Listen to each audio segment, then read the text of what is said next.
So welcome.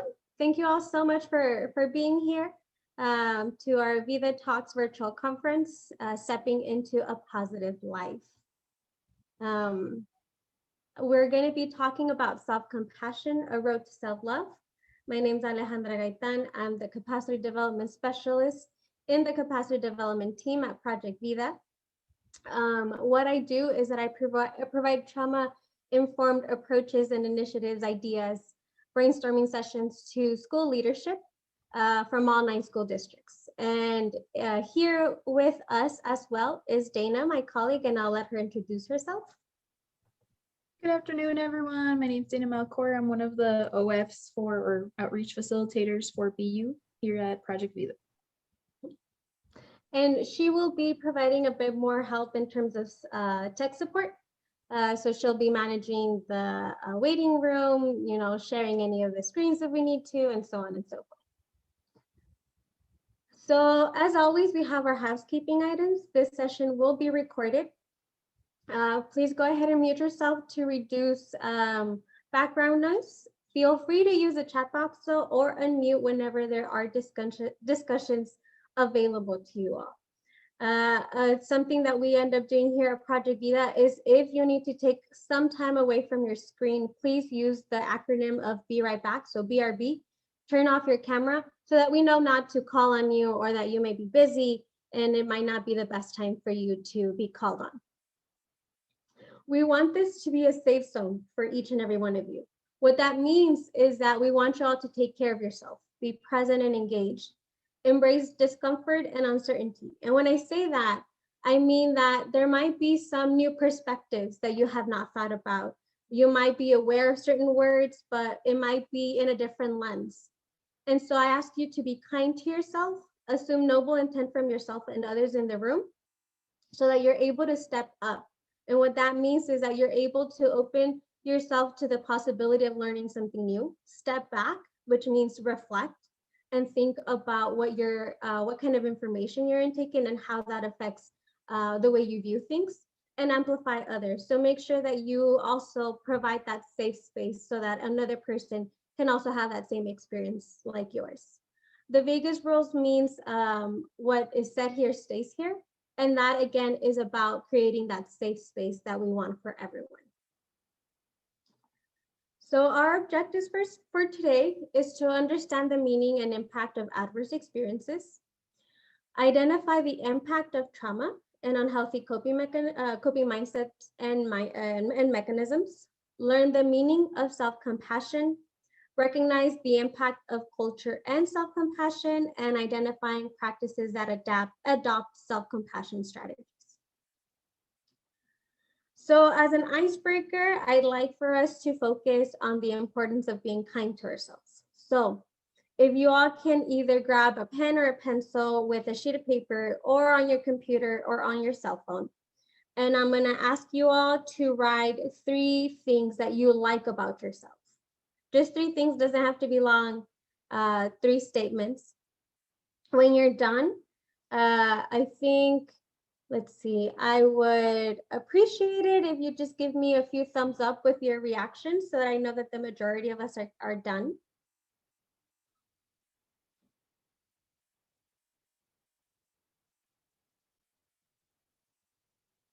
And Dana, if you could also help me just be on the lookout to see if they react and we know that they're done. You could also type it into the chat, I'm done, and that could give us an idea.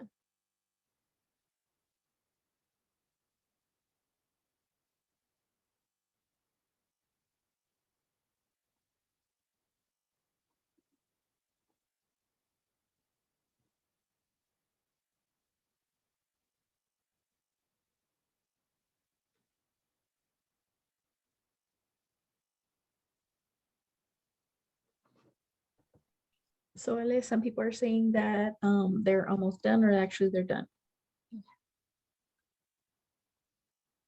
I'll give everyone else about a few more seconds.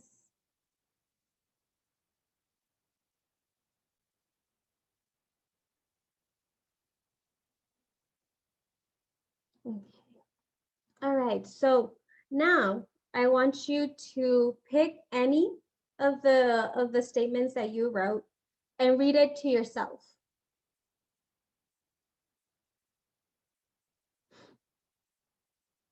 Okay. How did it make you feel to be part of this activity? Did it evoke any sort of emotions while you were writing and while you were reading?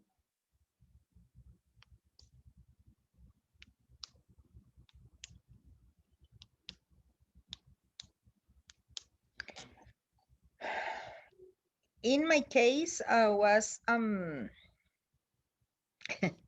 always to think in positive things about you is challenging, because it's something that I need to, even though I've been practicing that from my last year, 10 years, but still I struggle. Still sometimes I struggle because my mind always run to thoughts in my negative things is what I have very clear, but and comes automatically. But when I start thinking in my positive things, I need to take a little bit more time. Yeah, thank you, Aida. Thank you so much for sharing. I think it's important to realize, the truthfulness in that, even if it's sometimes uncomfortable, acknowledging that we do struggle to say nice things to ourselves.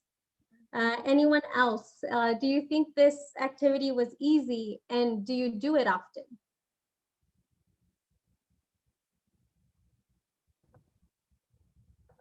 Alejandra, Ana and Laura said, I do this type of activity every day in the morning to make sure I know who I am. Oh my God, I love that. Yes. Thank you so much for sharing, Ana Laura. That is very important. I think just as it's hard, it's also really good to normalize it, right? And so I thank you for providing that insight about what happened to you in this activity. Anyone else? I just think that's so great that she says she does that every morning, because for me too, there's kind of almost a feeling of it's not okay to like say something I love. I don't know, like I kind of had a sad feeling, but then I also had like, I smiled on one of them when I wrote it down too, because I was like, no, that's true, right? But it was interesting to have that mixed feeling and think there's almost like this feeling like, is that okay? And of course, it is logically, but that is so I love that idea of doing it every morning and just being like, yeah, I rock at this, or I love this about myself. That's so great. That's such a good example. Yes, thank you, Erin. I think that's something that we're going to touch on in the presentation, is like, why do we acknowledging that sometimes we don't see ourselves that way. We may treat others with compassion, and that may come very easy for us. But when it comes to saying it and doing it for ourselves, like that's just something that we oftentimes stray away from. Anyone else before we move on? Just also, Alejandra, she said, I wrote this in my mirror so I can see every morning. Nice. See, that's a strategy that anyone can adopt if they want to. I've heard about that, the mirror thing. I think I've heard others just whenever they wake up in their alarm, you know how sometimes you can write a message like that. Also, they've adopted that too as well. So thank you all so much for participating in this icebreaker. So what we're going to do is that we're going to take a few steps back before talking about the actual concept of self-compassion. And we're going to talk about trauma. Along the presentation, I will explain the relationship between the two. So trauma is more than an event, right? It's an experience. It's a physical sensations and mental disruptions. The brain assigns a meaning to the experience and labels the memory accordingly. And this is why trauma is different for every person. So it is unique to the individual.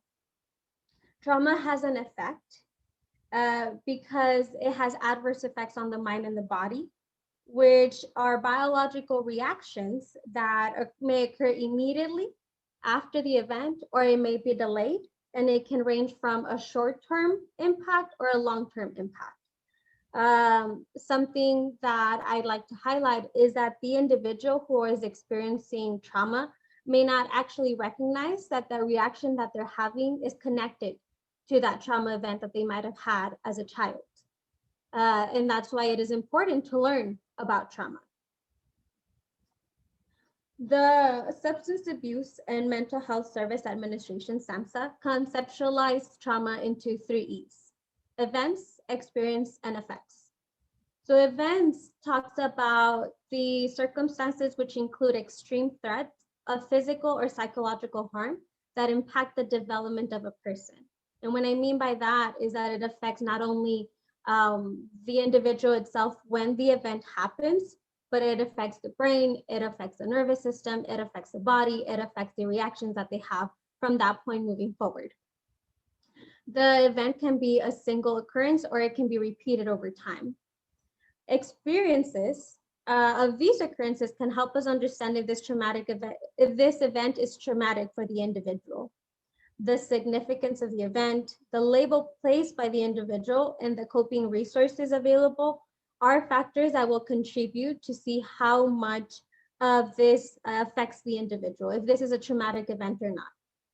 So just to give you all an example, 2 people might be in the same car accident. One person might be able to start driving maybe a couple of weeks after. The second person that was in the exact same car accident might not be able to do it until months after, maybe years.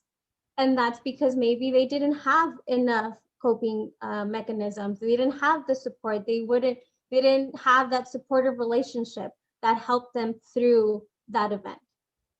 Effects are key to the development of trauma.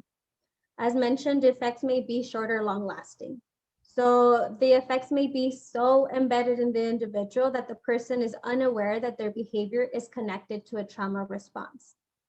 So what I mean by that is if you have a person, an adult, who is constantly daydreaming, they may have resorted to daydreaming when they were kids and they had to escape reality. That was their way of feeling safe.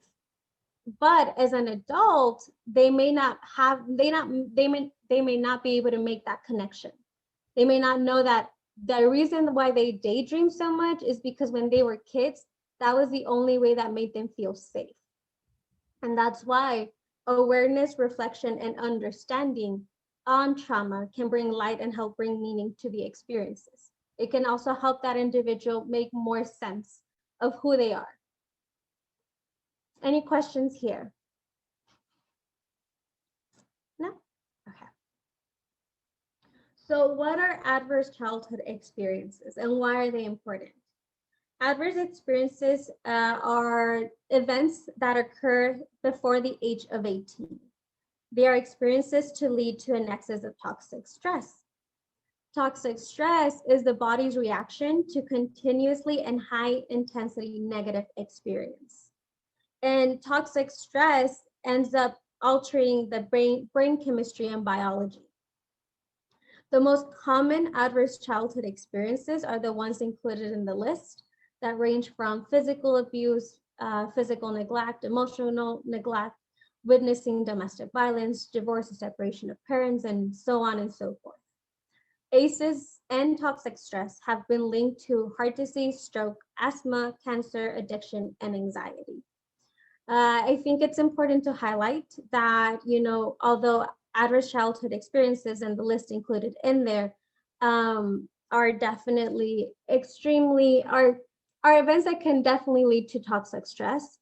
Other, I guess, more common events can also be traumatic. They can also lead to toxic stress. And that could be, for example, constant bullying or a strict upbringing.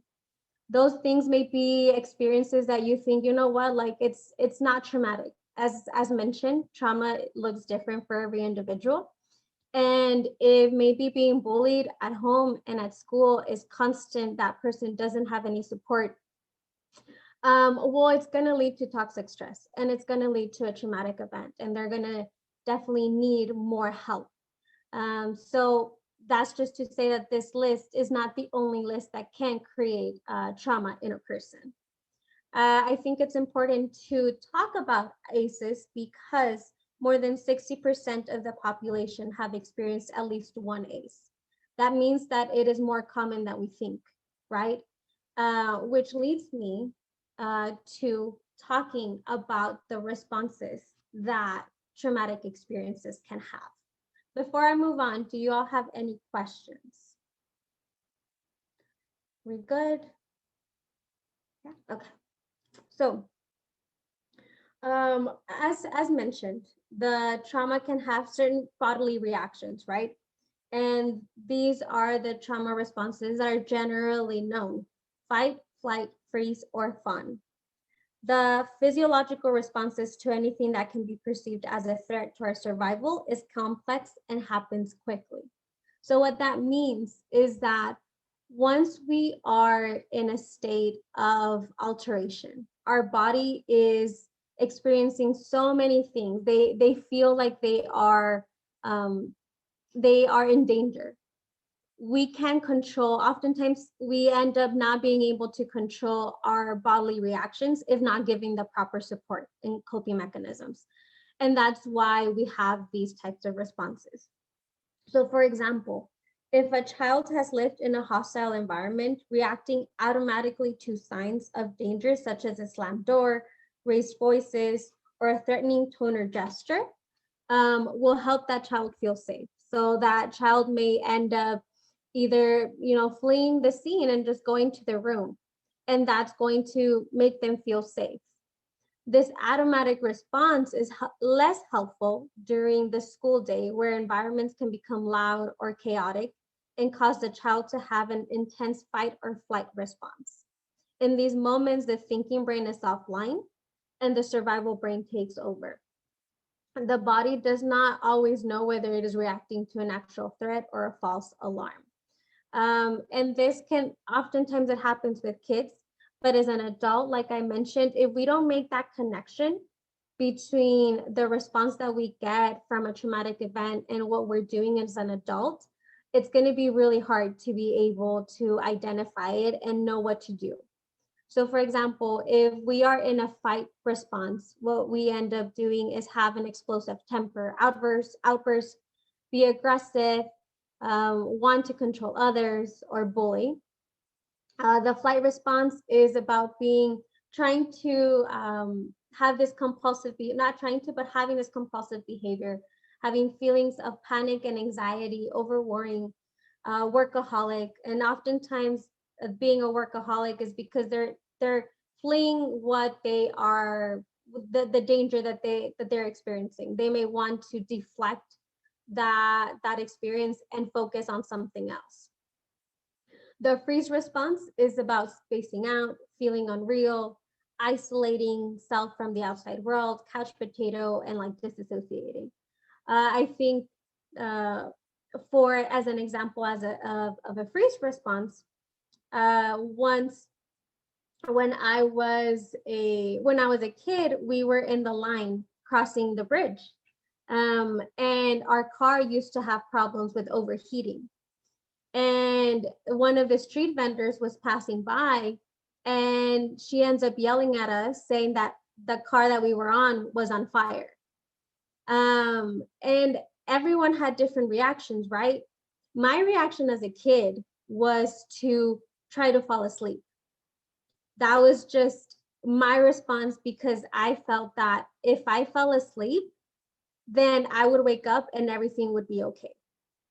I didn't even think about, the logical thing to do, which was to get out of the car. My body was just like, no, let's just go to sleep, Ale. We'll deal with this later. And that's just an example of, that can translate very easily as an adult. And that can be something that I could work on to make sure that as a response, I end up doing what is the best thing for me. But that's just an example that I wanted to give. Fawn, which talks about people pleasing, afraid to say what they think, flatters others to avoid conflict, overcaring, and so on and so forth. Do you all have any questions about this? No? Something important to note is that people can have both reactions, right? if sometimes you might end up having a fight response, and then in another situation, you might end up doing a fawn response. It's not a black or white answer. It's more of a spectrum of what kind of experiences you've been through. So now I ask you all, how do you think trauma affects your inner talk? Right? If you're always, if you're constantly might have experienced toxic stress, you are in a state of maybe a flight response, how do you think that affects the way you see yourself?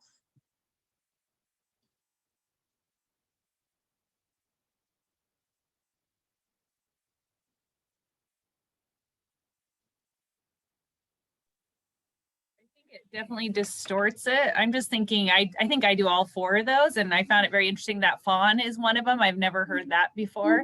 Like fight or flight, you always hear. And then at some point I heard freeze. I definitely do the freeze thing too. I just think that's so cute that you're like fire. But but I was just thinking, like, in all of those, like, depending on how I'm reacting, it makes it more about however I'm reacting or the emotion than what I really need or want or reality. So it really, I think it just really distorts it, instead of taking care of what's really needed. No, thank you, Erin. That's a really good point. And I think I appreciate the fact that you added that word distortion, because that's what trauma does a lot of times, right? It distorts reality and it makes it fit into what you think is happening, not maybe because it might be beneficial to you, but maybe that's how you see and view life, as a threat. And I think that's very important to highlight. And like you mentioned, I can also think of times where I have had all these different responses. So it's definitely important to be aware of those things. Anyone else? By the way, my mom wasn't very happy about me trying to fall asleep while the car was on fire, but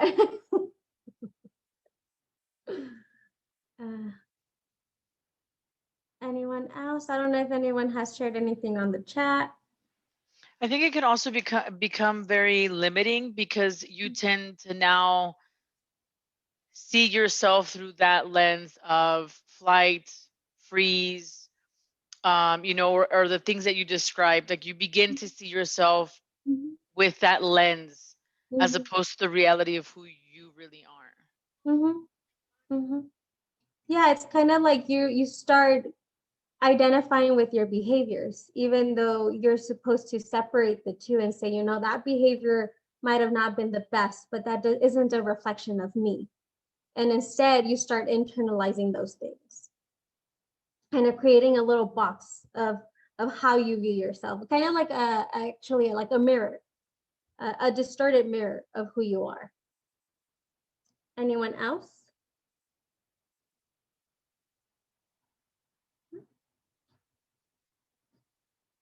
Okay. So wait a minute. Okay. So what we're going to be talking about now, right, is how it translates into self-compassion. And when we talk about compassion of oneself, it really isn't any different of compassion for others. And what I mean by that is by exploring the experience of what compassion feels like. First, in order to have compassion for others, you must notice that they are suffering. If you ignore someone that is crying, well, you won't be able to build that connection, right? You won't be able to know that they're going through something and build that warmthness and that care that you want to be able to have in order to help them. Secondly, compassion involves feeling moved by others' suffering so that your heart responds to their pain. After all, compassion literally means to suffer with, right? So just not suffering with yourself, not having it be a lonely experience. When this occurs, like I've mentioned before, feelings of maybe warmthness and care and the desire to help start coming to play. Having compassion also means that you offer understanding and kindness to others when they fail or make mistakes, rather than judging them harshly. If you see someone, you know, struggling and just not seeing the good in themselves, you don't end up trying to say, you know what, you're right, you're not doing things right. You know what? Yeah, you're not this person that you thought you were. No, on the other hand, you want to lend that helping hand and help them see, you know, who they really are. Finally, when you feel compassion for another, it means that you realize that suffering, failure, or imperfection are part of that shared human experience. It's like we're not in this alone, and you are not alone. I'm here with you. And self-compassion involves acting that same way as I just described, but to yourself. Asking yourself, how am I treating myself while experiencing anxiety, stress, and so on and so forth? It's about not ignoring your pain and not having this stiff upper lip mentality, and telling yourself, this is really difficult right now. How can I comfort and care for myself at this moment? So I apologize, the slides just got a little confusing. Anyways, self-compassion components, there's 3 components to it. So self-kindness, sense of common humanity, and mindfulness. So self-kindness talks about those feelings of warmness, caring towards yourself when things go wrong. Common humanity, which to me is my favorite, talks about recognizing that shared nature of suffering when difficult situations arise rather than feeling desperately alone. So it's about, you know, making sure that you understand that as a human being, you're gonna make mistakes, but you're in it all along with everyone else surrounding you, right? It's not about you and that you made a mistake and inherently that makes you a bad person. Everyone makes mistakes. Everyone goes through things, and that's okay. Mindfulness refers to the ability to be open to painful experiences with non-reactive balanced awareness. So what that means is that you acknowledge and you are open to the idea of not being perfect, of making sure that you are not, you don't have this mindset of, I must do things right. And if things go bad, you're open to it. You're open to, you know what, this might not go the way I want it to, but that's okay. I am going to make sure that I'm in a state where I'm going to respond rather than react, right? We don't want that trauma response. We don't want the flight, fight, freeze, fawn response. We want to be conscious about our decision, be kind to ourselves in the moment, and make sure we move forward from there. Taken together, self-compassion is precisely the opposite of our typical reactions to an internal threat, like self-criticism, self-isolation, and self-absorption. So again, just as I mentioned, you know, things don't go well. I'm gonna go back to these 3 elements. So as I mentioned, we have the fight, flight, freeze response. When we look at it internally, how does that look like for ourselves? If we tend to be the type of person that reacts to a situation in the fight response, that will probably mean that you start self-criticizing yourself. It's like what Carmen said, right? You start having this, what Carmen and Erin said, this distorted view of reality and of who you are. And because you're in constant fight mode and aggressive, that's going to turn into an aggressive inner talk. And you'll end up adopting things like, I'm unlovable, or it's all my fault. You know, this is happening because I deserve it. Whereas the flight response, which is on, you know, running away from the experience, kind of denying it, will then turn into self-isolation. And what that means is that it will limit us into our own understanding and feeling of possibly downplaying the situation, right? So instead of dealing with the situation, we'll be like, well, you know what? I shouldn't even be complaining. Like, why am I complaining? Things like other people have it worse. Like, why I shouldn't be in this place. I should just move on and that's it. But that limits us into understanding that maybe we may be hurt, we may feel embarrassed, we may feel sad, and help us address those issues at hand. The freeze response turns into self-observation. And what that means is a combination of the self-criticism and self-isolation. That means that you have intrusive thoughts. You'll have intrusive thoughts of feeling unlovable, of feeling like, why am I complaining? Except that you're not able to get out of that mindset because you end up feeling like you're stuck in that place.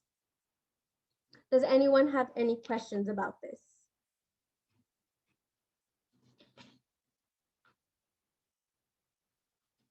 No, we're good. Okay. So something that is important to highlight, because oftentimes what we do is that we downplay the concept of self-compassion, and we oftentimes think about something that it may not be true. So what self-compassion is not, and talking about the misconceptions. So when we think about self-compassion, oftentimes people may think that it is about being weak, or maybe submissive, or complacent, or passivity. But compassion actually means having incredible power of being an agent of change for yourself. Self-compassion is about providing that care and support and fair treatment, just as you would do to others, but now you invert it and you think about it on your own. Oftentimes it can be confused with narcissism, but self-compassion is about being open to failure, obviously something opposite of narcissism. It's the ability to comfort ourselves and to assess the situation and to work to improve it. Self-pity tends to emphasize egocentric feelings of separation from others, which is, not self-compassion, but oftentimes people may confuse it with the other concept. Self-compassion, on the other hand, allows us to see the related experiences of self and others without feeling isolated and disconnected from our peers. Self-compassion, some people may think that is self-indulgent, and they may be reluctant to practice self-compassion because they're afraid that they'll let themselves get away with anything, right? So they'll be afraid that because one day they told themselves, you know what, I'm stressed, and to be kind to myself, I'm just gonna watch TV and eat a quarter of ice cream. Then they're like, you know what, I'm not gonna do that, because what if I do that all the time? What if I end up, overdoing it? But self-compassion is about making the best and healthy decision for you. So it is taking into account that wellness aspect, right? Of what is, instead of reacting to the situation, what is actually going to help you. And self-esteem, and although self-esteem and self-compassion may be very related to each other, self-esteem refers to our sense of self-worth, perceived value, and how much we like ourselves. In contrast to self-esteem, self-compassion is not based on self-evaluation. You don't need to prove to yourself that you deserve this break. You inherently deserve to be treated kindly because you are a human being. You don't need to say, you know what, I deserve to treat myself kindly because I did so many things on my list. Or, you know what, I deserve to see myself in a good light because I'm good in sports, because I'm good in math, because I'm good at my work. No, you are going to treat yourself compassionately because you're a human, because you have lived experiences, and that's what matters. Any questions here? No? Okay. So now we're going to turn just a little bit different, and we're going to talk about how we view ourselves in connection to our culture. So when we talk about how we view ourselves, what do we notice? Have you ever thought about how culture may impact the way you see yourself? Culture is a celebration of our roots. It reminds us of where we come from and helps us shape our identity. Dichos or sayings are oftentimes passed down from generation to generation. Have we stopped to notice what they say? So we'll take a look at some of the ones that I have on the screen. And you let me know what you think about them. So the ones that I highlighted are calladita te ves más bonita, el que canta sus penas espanta, los hombres no lloran. Some in English are an empty vessel makes much noise. Every cloud has a silver lining. Do you think they're self-compassion friendly?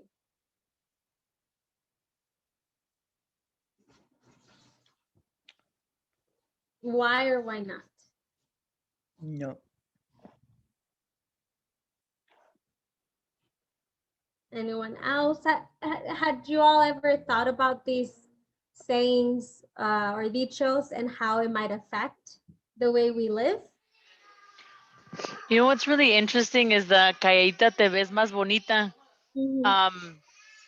That's something that I hear all too often, Mhm. and it's funny because I tend to be someone that's very sentimental, but I have a hard time talking about my feelings, Mhm. and I wonder if this has anything to do with that. The caída te ves más bonita, you know, keep those things to yourself. You don't Mhm. need to talk about those things. Um, and I just think it's like I had never thought about it until you talked about how it has a twist on your self-compassion. Mhm. Yeah, thank you, Carmen. I think I personally grew up hearing that. Calladita te ves más bonita, like staying quiet. You'll look pretty if you stay quiet. And I think maybe had we ever translated into English, we would have realized like, oh man, maybe it's because we heard it in Spanish and we heard it so often that we didn't question it. I think also los hombres no lloran. I heard that a lot among my cousins. I grew up with a bunch of boy cousins. Um, and I think the one that stood out to me also is every cloud has a silver lining. I think sometimes you're just not in a good situation. And sometimes it doesn't have a silver lining at the moment. Maybe it will, once time passes, once you're able to think about it. But if at the moment where you're experiencing all of these emotions, somebody tells you, you know what, every cloud has a silver lining. Well, then maybe you're going to turn into that self-isolation response. And you're going to be like, you know what? Yeah, why am I complaining? Yeah, you're right. Like there's nothing to be worried about. There's obviously like this has its good and its bad, but I think that's what I wanted to highlight, right? That oftentimes it really just depends on when you hear them. That some of them that you'll be able to get the most out of them. Others, I'm like, no, I think we should start adopting nicer, kinder ones to ourselves. Anyone else have any thoughts about this?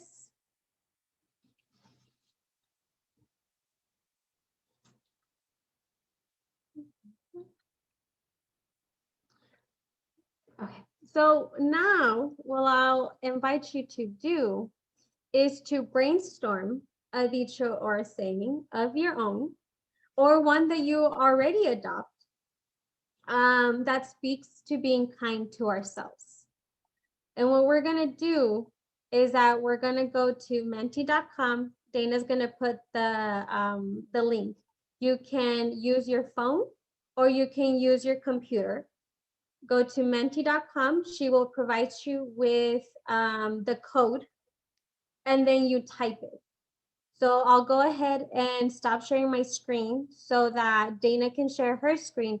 And every time you submit a quote or a dicho, it's going to pop up on the screen and you're going to be able to see it. You won't see who wrote it. So like, I guess the anonymity of it like will still remain. Yes, I went ahead already and put it in the chat, the directions. So you can just click that little link in blue and the code is 44597484. And Carmen said, el que canta sus penas brilla. I like that one. We should put it in the Menti.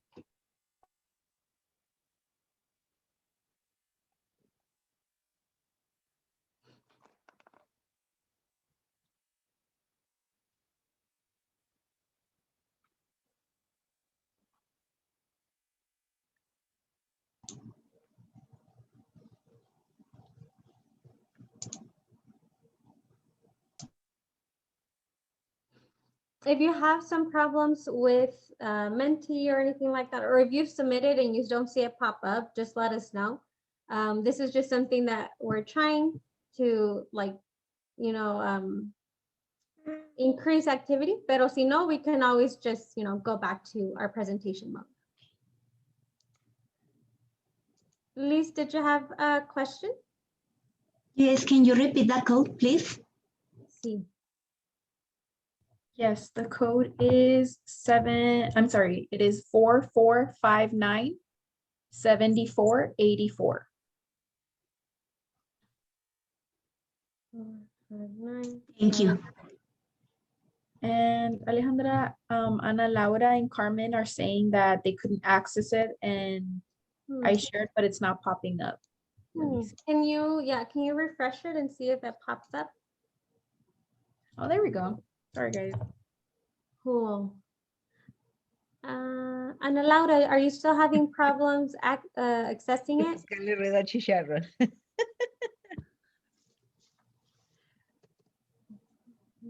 Yes, I think it's the code. Probably. Let me try it again. Okay. And if not, what you can do is that you can put it on the chat and then we'll just Oh. include it. We'll Awesome. I think include it's it. better idea. Sorry. No worries.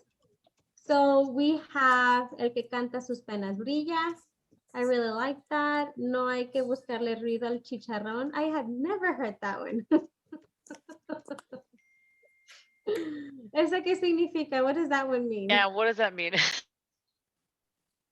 Significa que como si sabes que algo anda mal y luego andas ahí buscándole como si sabes que anda algo mal ahí como que no hagas más cizaña. Okay, so like not delve into the problem so much, or not ruffle feathers. Ajá. ¿Sí? Algo así. Ajá. Okay. Como si sé que hay un problema y lo yo metiéndole más así, más salsa, como se dice, más ruido, o sea, por eso se dicen no hay que buscarle el ruido al chicharrón, sabes que nada. Okay, como no echarle leña al fuego. Dale, ajá. Okay, a ver, otros, let's see. Al malo tiempo, buena cara. It's okay to not be okay. I like me. I'm okay being me. I am okay to be me. Though I'm not like you, that's okay too, because I like me. I am the target of the me of yesterday. I'm growing every day, bettering myself every day. Hablando te ves más bonita. I am compassionate. El que no habla, Dios no lo oye. Yeah. Those are all really, really good. Let me see. Were there any on the chat, Dana? Or I'll look. No, it's okay.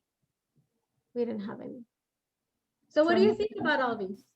Oh, sorry, Alejandra. Someone put, I think they meant to send it, I don't know if it was just for me or public, but they put, no todo lo que brilla es oro. So not everything that shines is gold. Okay. So what do you think about all of these? Are they better? Are they not?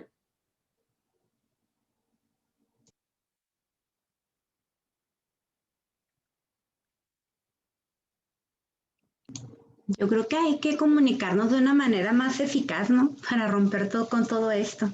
Sí. Será una de las opciones que tenemos. Sí, y es reconocer que hay algunas veces que como vivimos no nos estamos tratando lo mejor. Like sometimes the way what we adopt within the way we live, if we don't question it, it might end up affecting us. It doesn't mean it's bad. Our culture is a way of celebrating where we come from and our roots.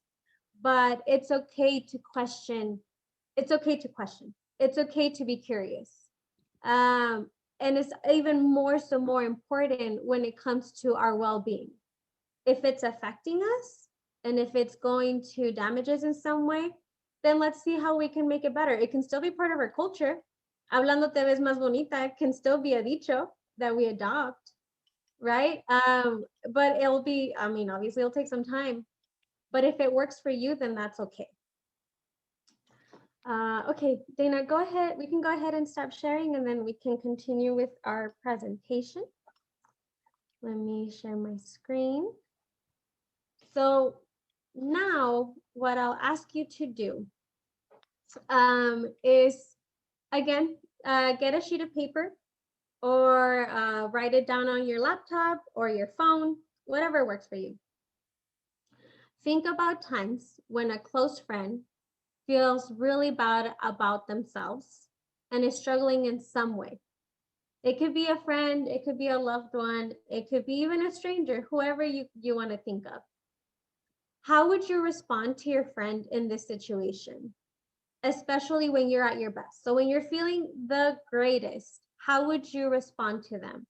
Write down what you would typically do, what you would say, and note the tone in which you typically talk to your friends.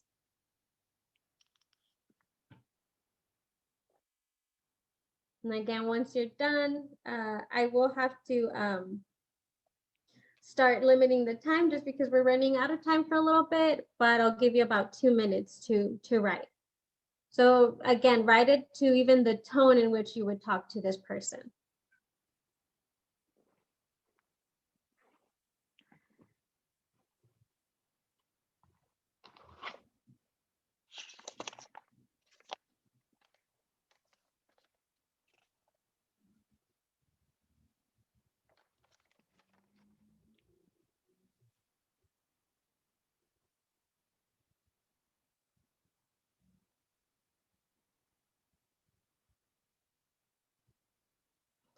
I'll give you another minute.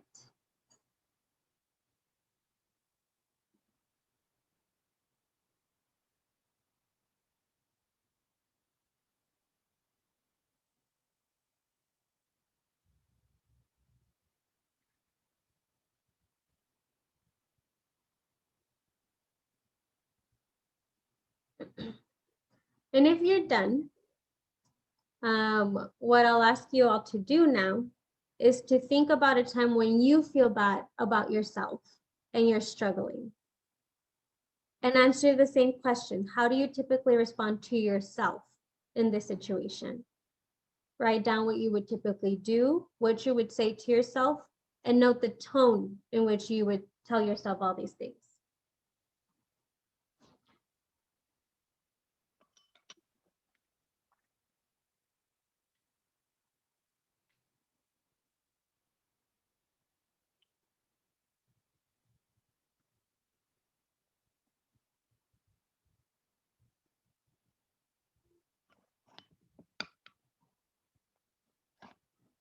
I'll give you another minute.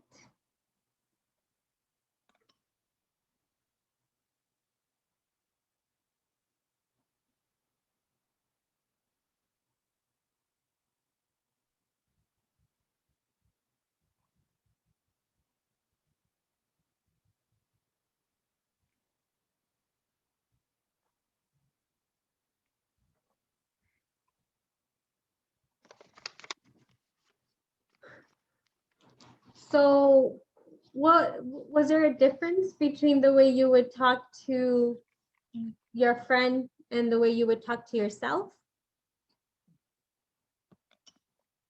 I see you nodding, Marilena. Yeah. Yes, I think we judge ourselves too much because sometimes we don't want to, we don't want our friends to feel bad the way we talk to them. So we talk to them like calm or serious, and then when we get to that point to our, like when we have a problem, that's when we judge ourselves. Like we get upset with ourselves or we get mad, and I notice that we judge, como que nos juzgamos nosotros mismos mucho. Why do you all think that is?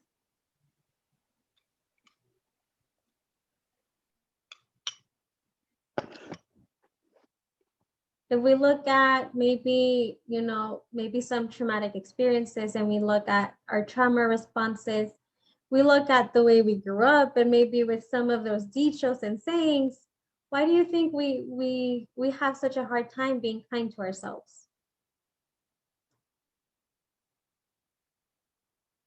Sometimes it's because it's a behavior that we learn. since Mhm. we are little one. It's something that we see in our parents or in our guardians or the people who raise us. Mhm. And it's the way that we see that they talk themselves, and Mhm. obviously we get the same. Mhm. Is something as well that as part of the conversations that we have in our own mind through the perceptions that how we see life and how we see others, and how to be as well, to be kind with others, but with yourself, it's okay, it's only yourself, you are not deserve the same. um, it's part of a little bit of everything. Mhm. Yeah, I agree. I agree, Aida. Anyone else? Ana Laura said in the chat that for the exercise, this is not permanent. It will help you to change and count on me to be there. A positive change. You are not alone, and I love you. And Carmen put, it is a blueprint of our upbringing. Mhm. Mhm. Yes. I think this is, again, if it's about being self-compassionate, it's about realizing that we may be doing this and then being kind to ourselves to change it, because we can, right? And we are human and we're not alone, and we deserve that love for ourselves. So when talking about mindfulness, we talk about that basic human ability to be fully present and aware of where we're at, what we're doing, and not react, right? So if you notice that you maybe are harsh to yourself, don't feel like you're the most horrible person. Mindfulness is about being non-reactive, right? Being open to this concept and then responding to it with a lot like sound decisions and strategies. Mindful self-compassion is about repeatedly evoking goodwill towards ourselves, especially when we're suffering. And it's cultivating that same desire to that all living beings live this happy and joyous, peaceful life free from suffering. Due to time, we won't be able to do this 5-minute meditation. I invite you to look it up on Facebook. It's just a 5-minute meditation that if Dana, you could include on the chat so that they can have access to it. But for now, I want to hear from you all the last 3 minutes on what you all thought about this presentation. So in our RDA, we do our head, heart, and foot, what we learned, how we felt, and what we're going to do about the information that we learned. So if anyone would like to share what they got away from this presentation, I'd really appreciate it.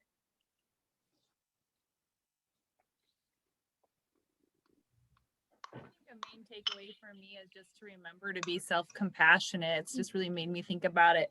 My sister, like years ago, she had like said something that she had learned, but basically like, I've never been a 20-year-old in college before. So we have to be wherever we're at in life, right? I've never been 28 and a mom with a baby, right? I've never, and even to the very day, I've never lived May 29th of 2020 before, like every day, like just, and every day is a new experience. And so just having that compassion and just being reminded of it and doing that little last exercise, I was like, oh, that's so sad because I am so harsh on myself. And so, but I think of my past me's and I just want to go back and hug me and take care of me in those hard times. Right. So I love that. So thank you. It's been very great. Thank you. And I think that's very important. Something I've done meditation and it helps. One meditation that I like to do involves seeing ourselves as our younger selves and just showing up for us and kind of hugging that younger self and saying, you know what, I'm lovable. I deserve happiness. And that helps, So thank you, Erin. I appreciate your reflection. Anyone else?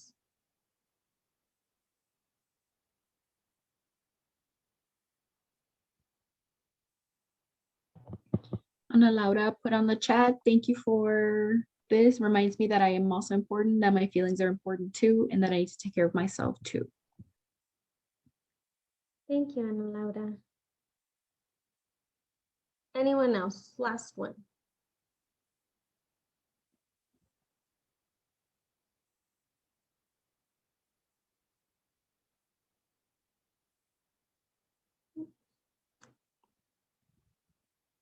For me, I just think it's important to be aware of all of these things that oftentimes we don't remember can impact us.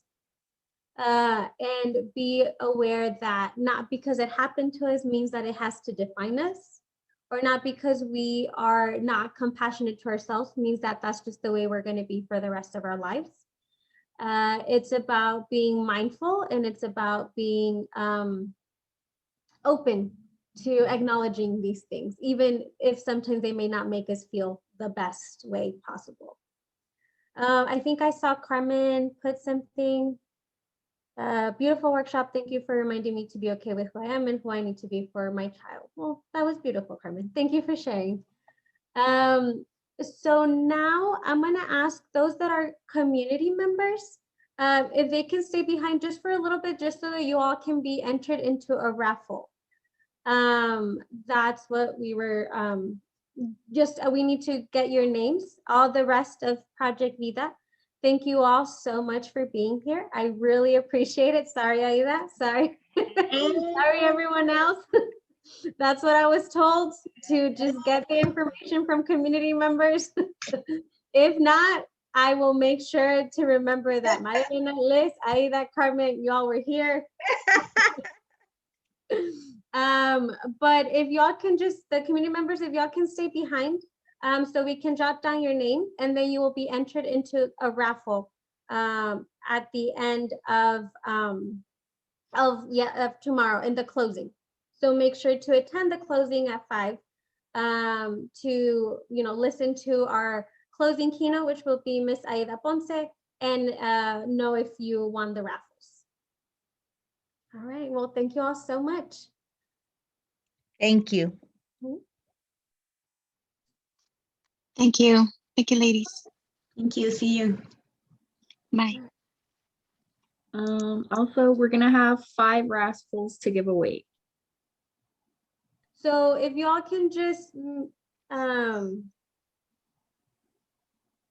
if you all can just put down your name, so that we can jot it down, your name and your email, so that we know how to contact you.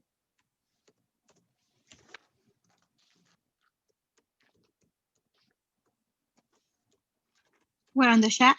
Yes, please. Sorry. Oh.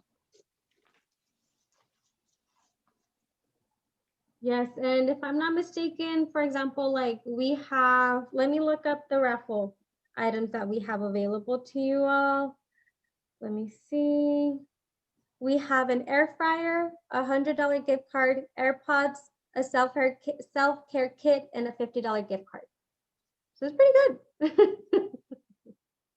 Once you have put your information on the chat, feel free to log off. Thank you all so much for being here. I should have included my information on the chat before everyone leaving, but if you all have any questions, let me know, and I will be happy to respond, and that's my email. So I'd be happy to be a resource to you all. And yeah, thank you all so much. Bye-bye. Thank you. Bye. Bye. Thank you.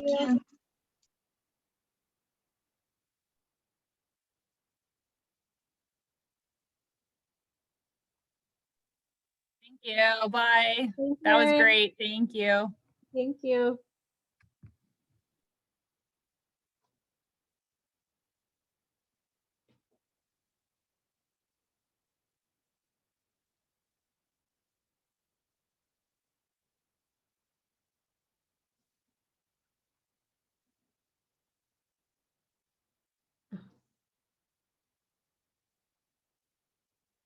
Did you get all of them, Dana? I'm just missing Magda Hernandez. I don't know if she's still there. She hasn't disconnected.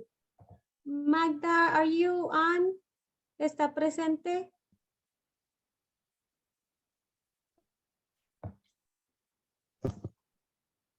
think she might be away from her screen. Possibly, huh?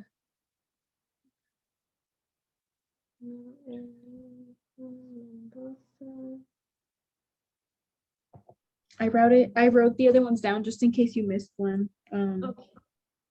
Is there anything else you need help with, Alejandra? No, just if you can send me over those emails just to make sure that we got the same ones. Alrighty. I would appreciate it, and I will just write down Magda Hernandez. Maybe maybe they have her email since she, like registered. Mhm.